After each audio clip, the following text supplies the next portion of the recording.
Hello, my friends. You know, I'm not really quite sure how to start this video, or exactly how I'm going to pursue talking about a subject like Kratom using comparisons to opiates. Years ago, when I would bring up a comparison with opiates in public, it was one of the no-nos that people knew. Kratom vendors, Kratom purchasers. You don't want to go out and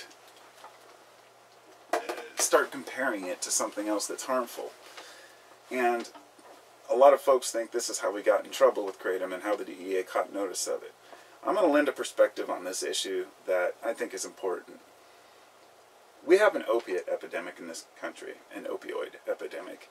It extends to every corner, every single facet of our society. White suburbia is just as hard hit as the ghetto. It doesn't matter where you live. Heroin finds its way in. Pills find their way in. And we could talk about cocaine and amphetamines and the problems we've had. We know that the amphetamines never went away. Cocaine never went away. Heroin never went away. They've always been here. And the people who consume these drugs are going to continue to consume these drugs. Now, I've always been on the of the mentality here that I believe that all drugs should be legal and available. People think I'm crazy because of that, and others agree. It just depends on who you are and how you perceive it, how you perceive the results. You know, years ago, about a decade ago, I remember telling people if cannabis was legal, it wouldn't change the amount of kids that smoked it. It wouldn't, you know, create havoc. If anything, it would help the states. And I had so many people say, no, you're absolutely wrong. It would be devastating. You know, all the kids would be smoking it. It would be everywhere. And I said, it is everywhere. And it was legalized in my state, and it's improved the economy, and I think less kids are smoking these days than were before, if anything. The excuses that we have for banning things in our society, it's supposed to be harm reduction. It's supposed to prevent us from being damaged, prevent our society from being damaged, and people think that by putting a law that says you can't have this drug, that it's somehow just going to disappear. I'm firmly opposed to punishing people who get arrested for possession of opiates. All it does is further exacerbates the problem. And in Florida, they just passed a law about dealers and people who are, you know, marketing and selling many of the new products, new opioids that are not necessarily new, but carfentanil, which is used as a tranquilizer for large animals, and I believe there's alpha, I think it's some other different type of fentanyl. And then there is one that I believe is called U27700, if I'm not mistaken. Some of these are 100 to 1,000 times stronger than heroin or morphine. These drugs are so potent, and they're being put in small amounts and sold on the street as, well, there's one that's being sold right now that's called Gray Death. And if you look it up, you'll see articles about it. It basically looks like concrete, or, you know, concrete powder.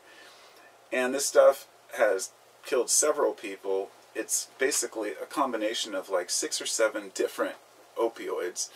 And, you know, what these guys are doing is in these labs, they're taking these highly potent compounds, which are still legal. And a lot of people don't realize this. Many of these, you know, synthetic heroin analogs are still legal to buy on the market. And people are buying pounds and pounds of it and selling it in very small amounts. People shoot it up like it's regular heroin and they die.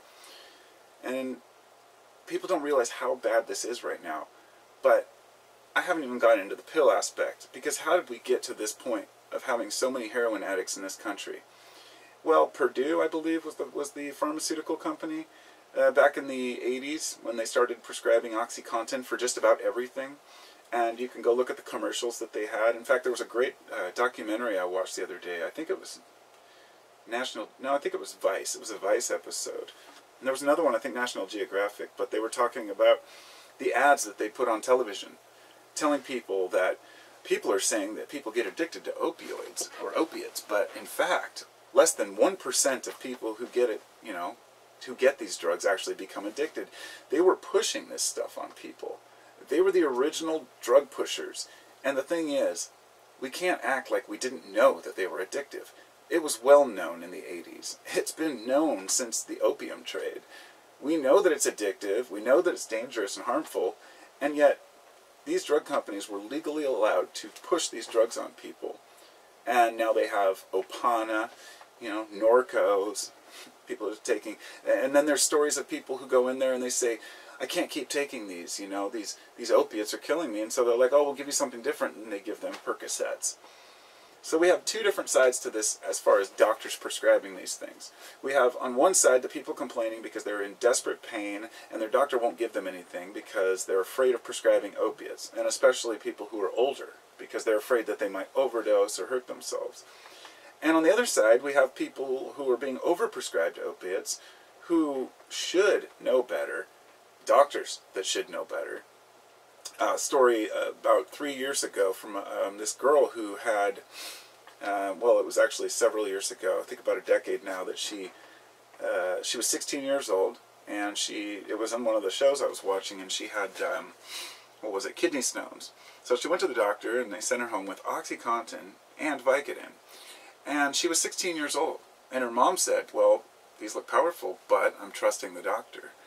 And as it turned out, she became addicted, and the next thing you know, she said, I couldn't believe, I would never have a needle in my arm, but she ran out of pills, she couldn't get them from the doctor, and this is how this always happens. You're taking pills, you run out, and then somebody told her, hey, if you just snort a little bit of this powder, it does the same thing, lasts longer, and it's dirt cheap. So she snorted a little bit of that, you know. The word heroin means nothing to somebody who's trying to get off of withdrawal symptoms from pills. They will try anything often. And after a while from there, you know, boom, it's a hop, skip, and a jump to using the needle. Now, I'm fortunate. I've had withdrawals from opiates before, so I know what they're like. I was using fentanyl for just a few weeks one time because I came across some from somebody, and it was the worst experience of my life as far as withdrawals go once I ran out and didn't realize. And I didn't realize it had been like a month, and that they were the patches, and those things are ridiculously strong. These are, I'm talking, I was putting a quarter of one of these patches on, and I experienced the worst withdrawal cravings after a month.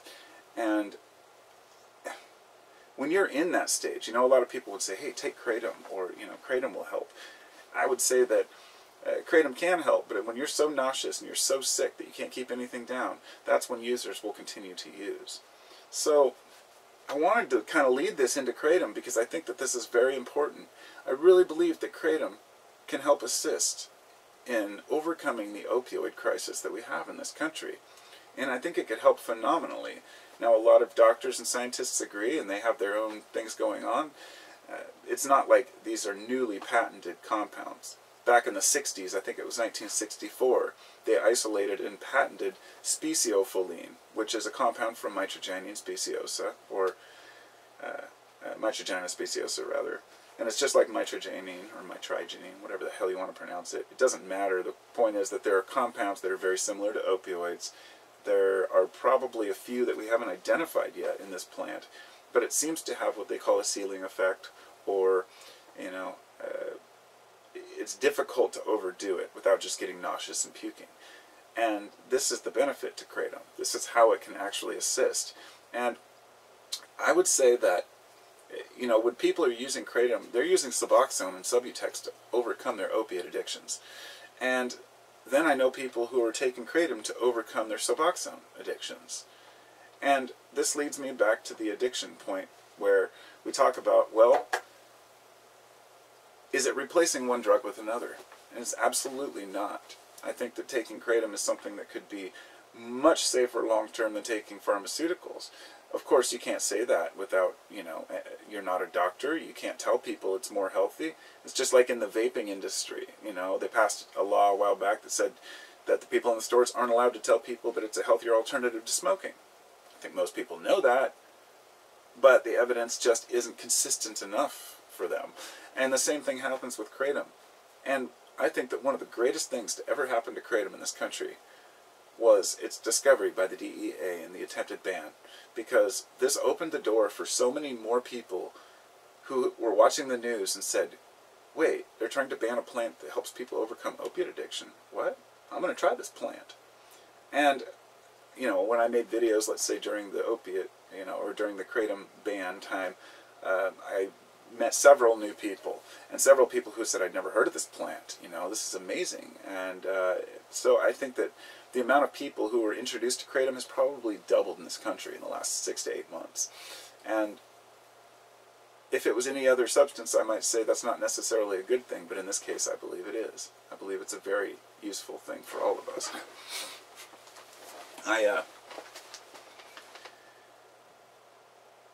The whole reason I started my business was because I wanted to provide good Kratom for people, not just because it's a matter of a business opportunity, but because I saw so many people who were hurting. And I spoke to so many people and got emails from people who said, you know, because I'd been taking Kratom about 7 years. I didn't start selling it till about a year ago, but in that whole time before that, I'd made several videos on YouTube talking about it, and each time people were just so curious and had so much interest in it, but, you know, we're having a tough time with the market. And this is another issue, and this is another reason why they try to ban this plant, is because, you know, the market is unpredictable. You don't know what you're getting, and this is true.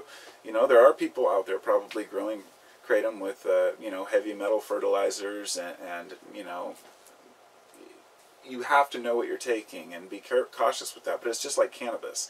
No matter what the federal government does, no matter how much they try to regulate it and scare people by saying it might be sprayed, local communities band together and they have their own testing and their own groups, and that's what, you know, the Kratom industry would do. The difference is that cannabis here is grown locally, and Kratom is grown over there.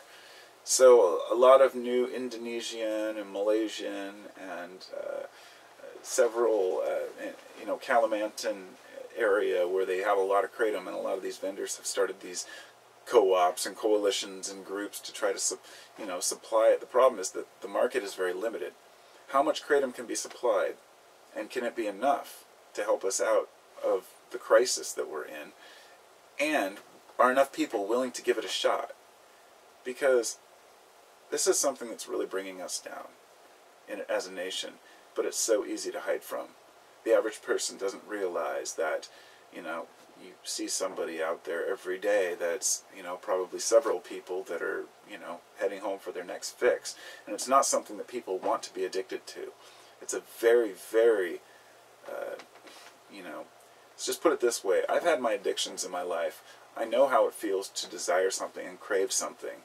And several different times in my life I've been in a situation where I said, I never should have done this, or I never should have taken this. But I overcame it, and I got back to being myself. Still realizing I have small addictions, and I'll still be hanging on to little aspects of that. And this is why I vape rather than quitting smoking altogether. And this is why I take Kratom, because it helps me to you know, for me, Kratom's not just something that overcomes pain. I had severe sciatica for a while that it helped with, but that's not the only reason. To me, it replaces any opiates for pain, it replaces antidepressants, and it replaces anxiolytics for anxiety, because I used to be a bundle of nerves. So now I can still function at a normal level and feel cognitive and sleep normal and, you know, do things that we want to do as humans. You know, we deserve a little bit of reprieve from the chaos that we live among. And so don't beat yourself up if you're a Kratom user, but if you are you know, a user of opiates and are curious, I would urge you to give Kratom a try, because, you know, the worst that can happen is you don't like it. But that's about all I've got for today, and I hope it's made somewhat of a point for what it's worth. It's a very difficult thing to talk about and to really nail down. You know, 30,000 people died last year from opiates and opioids in this country. 30,000 people, okay? Just think about that. That is a lot of people. And a lot of this can be prevented by legalizing some of these things and making them available. Now in Canada they already have this kind of a government-sponsored heroin. I don't know if they're still doing this thing, but trying to help people overcome it by knowing if you're going to shoot something up, at least know what you're getting. Or if you are going to do this, you know, at least don't overdo it and kill yourself. And now with all these new compounds on the market, it makes it very difficult for people to even know what they're getting.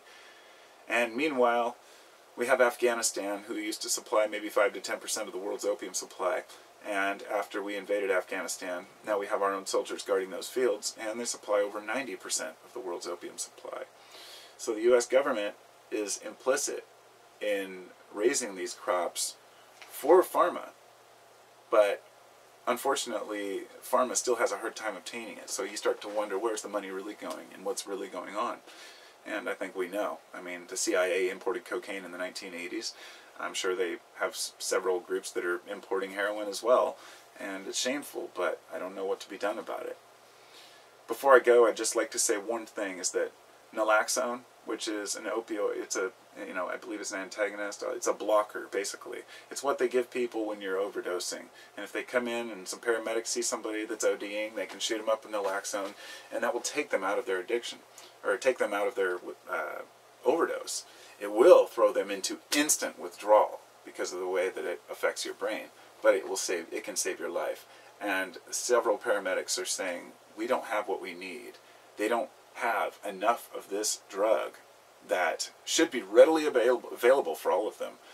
And it's like people say that it's not about helping people stay alive. It's about making as much money off of their death as you possibly can. And it seems that Big Pharma has always been, interested in profits over people, and we know that. So it's up to us to look within and say, what's really going on. So talk to y'all later, and if you know somebody that has an addiction, try to help them through it, because we're all just people. Take care, everybody.